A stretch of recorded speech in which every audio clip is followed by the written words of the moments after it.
નમસ્કાર, મારું નામ ગોસાઈ હેમાંશી છે. હું ધોરણ 9માં અભ્યાસ કરું છું. આજે આપણે આવા ઘણા કાર્યક્રમો જોવાના છે અને માણવાના છે.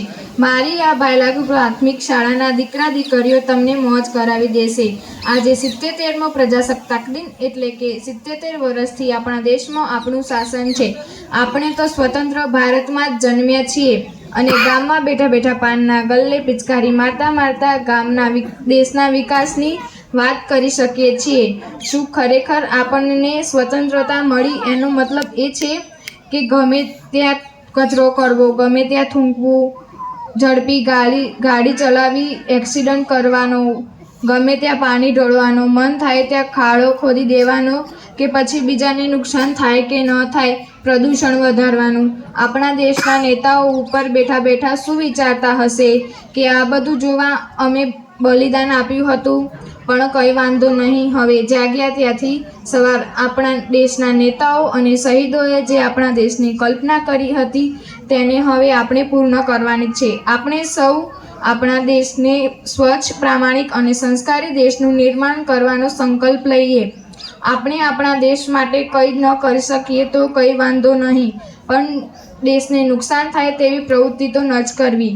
તો ચાલો હવે દેશની વાતને વિરામ આપીએ. હું ઉંમરમાં ખૂબ નાની એટલે કે તમારા બધાને દીકરી સમાન, એટલે આ બાબતે તમે મારા કરતાં વધુ દિવાળી જોઈ હશે અને સમજદાર પણ છો. મારું કામ બસ આંગળી ચીંધવાનું છે. મને તો ભણવાનું ગમે, વાંચવાનું ગમે અને નવું નવું શીખવાનું ગમે.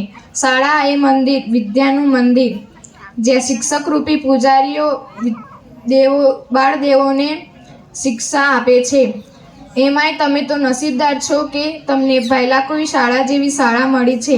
લાખો રૂપિયા ખર્ચીને પણ જે શિક્ષણ ન મળે તેવું શિક્ષણ આ શાળાના શિક્ષકો આપી રહ્યા છે.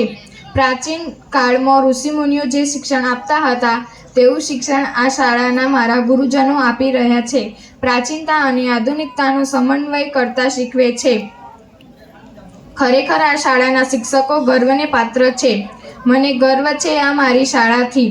જ્યારે આ શાળા વટવૃક્ષ થવા જઈ રહી હતી ત્યારે ત્યારના શિક્ષકો અને વડીલોએ જે ફાળો આપ્યો છે તેના કારણે આજે આ શાળા આ મુકામે પહોંચી છે.